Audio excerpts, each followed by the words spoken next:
Bonjour et bienvenue pour cette nouvelle guidance. Je vous accueille aujourd'hui avec le gazouillis des oiseaux et le soleil. Surtout, le soleil revient.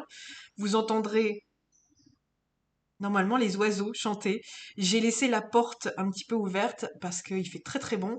Et voilà, vous pourrez profiter en plus du concert. Me voici aujourd'hui pour vous faire une guidance. Je ne connais pas le thème du tout. J'ai choisi encore une fois des jeux de manière intuitive, donc on ira chercher une carte dans celui-ci. On m'a dit aussi une carte dans celle-ci, mais alors moi, vous savez, moi le une carte, on l'a fait courte, vous connaissez l'histoire. Et on ira aussi chercher une carte, les messagers d'Égypte. Il n'y a pas de hasard. Si j'ai choisi aujourd'hui ces couleurs, pour ceux qui voient la référence, vous comprendrez. Alors, en tout cas, j'espère que vous allez bien. Moi, j'ai très bien dormi. Je suis très très contente. Je me suis couchée aussi plus tôt. Mauvaise habitude d'aller se coucher tard et finalement, ça se ressent bien sur la qualité du sommeil. Alors, on commence avec le Cosmic Insight.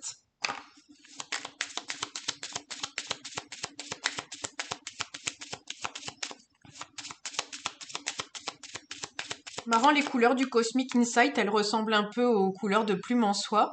Ça me tilte maintenant entre le chakra finalement, les trois chakras du haut en fait, hein, le chakra coronal donc bien violet, chakra du troisième œil de cette couleur-ci, et chakra de la gorge qui est un petit peu plus bleu,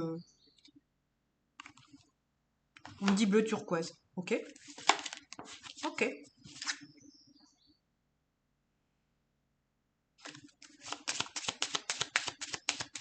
Bon là il y a une carte qui a volé, je la prends pas, j'avais pas mis l'intention, mais on parle d'amour. Alors qu'est-ce qu'on peut nous dire pour aujourd'hui? Ok. Alors on a deux cartes qui sont tombées. On a la carte des signes de feu. Donc taureau, pas taureau, pardon. Je sais pas pourquoi je dis taureau. Bon, peut-être des gens qui sont taureaux qui seront concernés. Lion, pardon. Sagittaire. J'ai pas le dernier. Bélier. Bélier. Donc, bien entendu, les signes, ben, vous pouvez être de ce signe. On peut parler d'une personne de ce signe. Bon, vous savez que les signes, pour moi, c'est pas ce qui est plus représentatif. Quand vous regardez une guidance, c'est simplement si ça vous parle ou pas. Voilà. Ici, on vous parle en d'autres decks aussi de quelqu'un qui vous, je suis désolée, j'ai entendu des choses en médiumnité en même temps, qui veille sur vous. Quelqu'un de l'autre côté du voile qui veille sur vous. Ok? Et notamment, pour passer à autre chose. Encore une fois, c'est pas la première fois que je vous dis ça dans les guidances. Souvent, il y a aussi nos aïeux qui nous aident à transmuter, j'entends, à dépasser des choses qu'eux ont pas réussi à dépasser pour pas refiler finalement le relais à nos générations d'après, même vous, parce que finalement, il y a un intérêt à ce que vous arrêtiez et vous stoppiez l'affaire. Et là, ici, on vous parle de passer à autre chose en fait. Euh, Ouais, on dit arrêtez de perdre du temps en fait. C'est terminé. Donc là, on vous parle de quelqu'un, hein. Donc soit vous devez en terminer avec une situation avec quelqu'un. Euh, Ah, intéressant. On me dit de vous dire aussi que quand vous arrêtez une situation avec quelqu'un, dites-vous bien qu'il faut faire les choses. Ouais, c'est peut-être quelqu'un justement qui est pas honnête avec vous, peut-être quelqu'un qui vous ment. Alors, je reviens à ce que je voulais vous dire au début.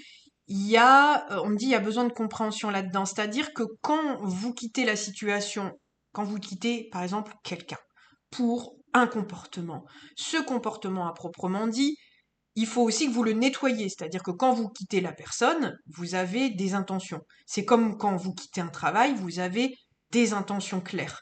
C'est-à-dire que ça soit un travail, que ça soit une personne, que ça soit une maison, le comportement que vous dénoncez doit être nettoyé dans sa profondeur à défaut, vous retrouverez une maison avec des choses similaires, vous retrouverez un compagnon, une compagne avec des choses similaires, ou un travail avec les mêmes problématiques parce qu'elles ne sont pas réglées, pas pour vous enquiquiner, mais simplement pour vous montrer que ça a été fait en surface, on me dit.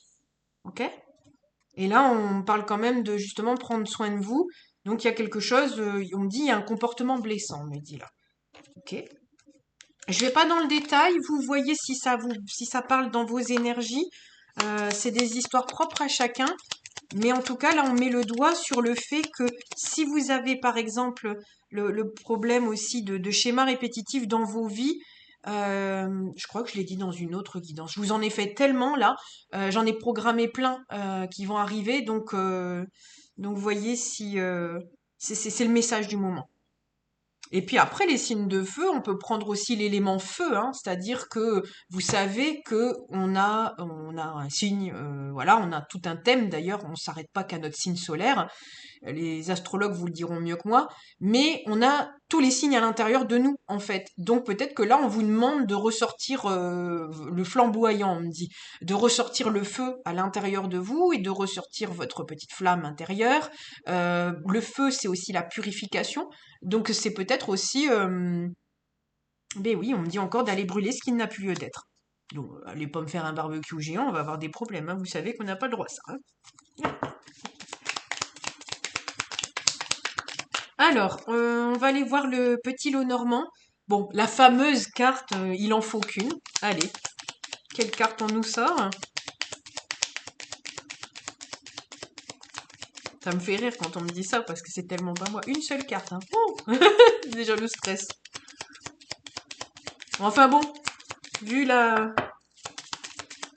capacité que je vais avoir à bablater sur une carte, on se fait confiance, hein. Ah bah, une carte. Allez, on va essayer de s'arrêter à ça. On a la carte de l'homme. Alors c'est intéressant, on l'a déjà eu il y a dernièrement, donc on insiste là-dessus. Est-ce que c'est... Non, la dernière fois c'était la femme, non?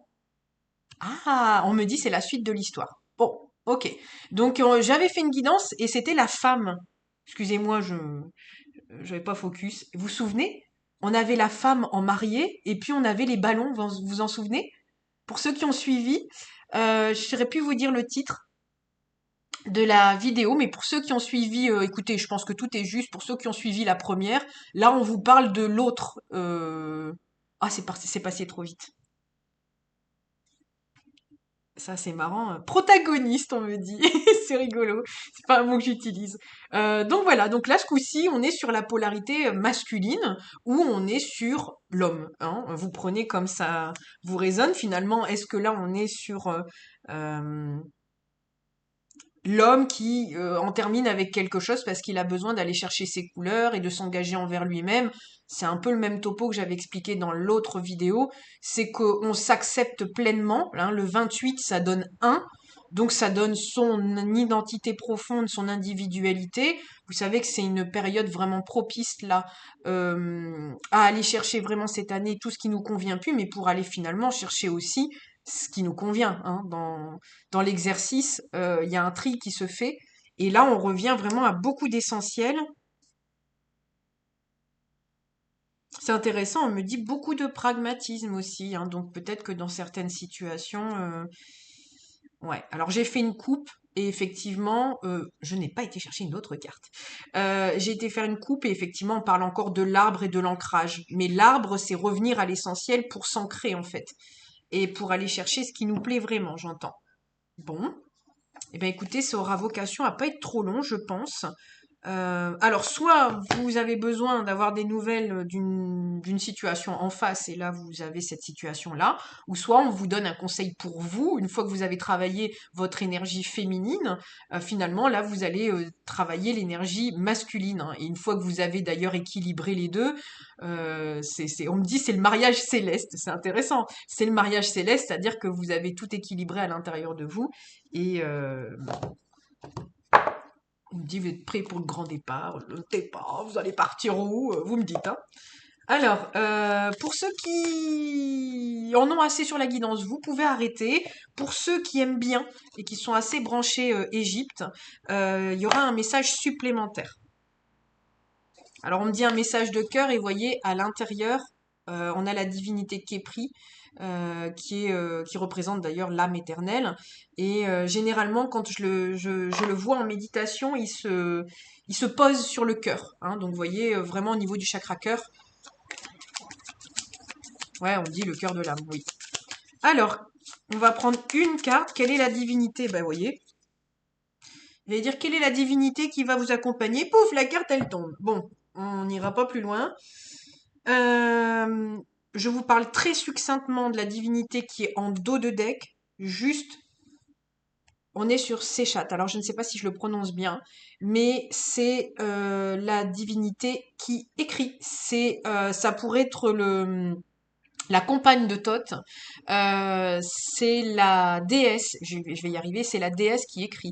Donc je vous avais dit dans quelques guidances, n'hésitez pas à écrire aussi si vous avez besoin, justement avec le pouvoir du feu, hein, d'écrire des choses et puis peut-être de les brûler derrière. Voilà. En tout cas, si vous avez on dit qu'il y a des pépites dans ce que vous allez écrire. Donc n'hésitez pas, si vous ressentez le besoin de griffonner un petit peu, allez-y. Voilà. Mais la carte principale, la déesse principale qui nous accompagne, c'est énorme. C'est Maat, qui est la divinité de l'équilibre, de la vérité et de la justesse. Hein. Elle pourrait représenter d'ailleurs un peu la balance. Et aussi... Alors attendez, j'entends des choses en même temps. Celle qui peut aussi vous donner des nouveaux... c'est difficile des fois, j'ai des sentiments, c'est difficile de les transformer en mots. Comme des nouvelles hygiènes de vie, en fait. Comme elles représentent une sorte de droiture, une sorte d'équilibre, c'est pas le fameux, vous savez, on a toujours du mal avec ça, le fameux équilibre, ordre, ça paraît toujours très très dur. Et je l'avais dit dans une autre de mes guidances, hein, il y a plusieurs divinités d'ailleurs qui nous aident à équilibrer les choses. On pourrait avoir effectivement on avait eu Melchisédek qui était venu nous aider pour ça. Et Mahat, c'est toute une, je sais pas, on insiste avec une hygiène de vie. Donc vraiment là, en plus, elle est un peu, vous voyez, c'est comme si, là, c'est de l'intuition pure. Hein. C'est comme si elle représentait plusieurs déesses. Elle peut représenter effectivement Isis, vous voyez, avec les ailes derrière. Elle peut représenter, on insiste sur Thoth, hein, donc il y a peut-être un petit peu de Séchat aussi, ou Séchat, je sais plus comment on dit. Euh,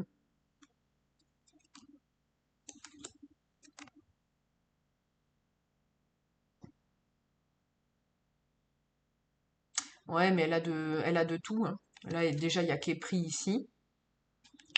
L'équilibre des cœurs, me dit-on. Et puis,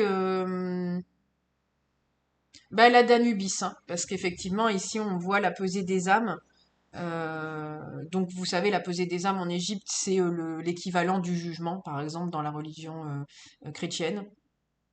C'est le jugement dernier, la pesée des âmes pour savoir si votre âme est assez légère pour pouvoir partir dans l'au-delà. Et c'est pour ça que je vous parlais d'Anubis, parce que Anubis est le roi du royaume des morts, et donc il accompagne la barque funéraire. J'en ai frisson tout le corps. Donc voilà, est-ce que je vais vous chercher un message supplémentaire? J'avais pris le petit livret parce que là, c'est vraiment de l'intuition pure. Alors, je sais qu'il y a toute une sorte de, comment je pourrais dire, de religion en elle-même autour de Mahat. Il y a vraiment, on me dit c'est tout, de dire ça comme ça. Ok. Ah, c'est incroyable. Vous allez voir à quel point la médiumnité, c'est... Alors, on parle de Mahat, l'ordre, la justice, l'équilibre. Elle est la déesse qui incarne les principes élevés de l'ordre, de l'harmonie et de la justice. D'ailleurs, ça pourrait être la carte de la justice dans le tarot. Maîtresse du droit, elle fait partie du cortège d'Osiris et prend part à la cérémonie de la pesée des cœurs. Vous voyez, je vous l'ai dit. Hein. Elle est la balance et la plume d'autruche qui dévoile la nature du défunt. Seuls les cœurs purs, plus légers que sa plume, méritent d'accéder à l'au-delà. Mahat est impartiale et ne se manifeste jamais dans les affaires de Dieu et des humains. Elle se tient toujours en retrait, ne dévoilant que la vérité. Au-delà d'être une déesse, Maat représente un concept essentiel pour les anciens Égyptiens. Elle symbolise l'idéal des mondes, l'ordre universel, social et cosmique voulu par le Créateur. Elle est la force qui rythme les saisons et qui maintient l'équilibre de l'univers tout entier. Elle est l'élément vital pour les dieux et les hommes sans lequel tout ne serait que désordre et chaos. Maat régit la société qui se doit de vivre selon les lois. Véritable ciment social, elle fait respecter la justice et amène l'ordre public à la paix et à l'évolution de la société vers l'innovation et le progrès. Vous voyez, ça résume tout à fait. Alors peut-être que vous allez avoir là aussi un épisode comme ça prochainement où vous allez avoir votre intuition qui vous donne les messages. Vous allez peut-être avoir besoin des écrits pour vous prouver que, et vous, là on parlait d'écrire tout à l'heure, et peut-être c'est des écrits que vous allez lire et vous rendre compte que vous êtes tout à fait dedans, en fait, que vous avez déjà compris l'essence intuitivement et que les écrits ne faut que confirmer. Vous savez qu'on est une année neuve, une année de reconnaissance, donc bah finalement, vous allez aussi faire votre bilan de compétences et vous rendre compte qu'il y a peut-être des choses que peut-être là, si vous êtes branché Égypte, que Mahat a déjà incarné en vous, on me dit. C'est beau. Alors le message ici, parce qu'on a un petit couplet sur le message, Mahat vous demande de vivre selon les principes qu'elle représente. Elle vous amène sur la voie de la bonne conduite et du respect des valeurs morales. Vous comprenez et suivez les lois préétablies de la société, mais aussi celles de l'univers. Vous êtes à la recherche d'un idéal, lancé dans votre quête profonde et permanente de la vérité et de l'équilibre. Vous souhaitez être en harmonie avec votre être et avec le monde pour pouvoir accéder à la paix et à la sérénité. Pour cela, ne brisez pas votre équilibre intérieur en étant porteur de mensonges et acteur d'injustice. Soyez vrai, juste et honnête envers votre entourage et vous-même, respectueux et conscient du rôle que vous tenez au sein de la société et de l'univers tout entier.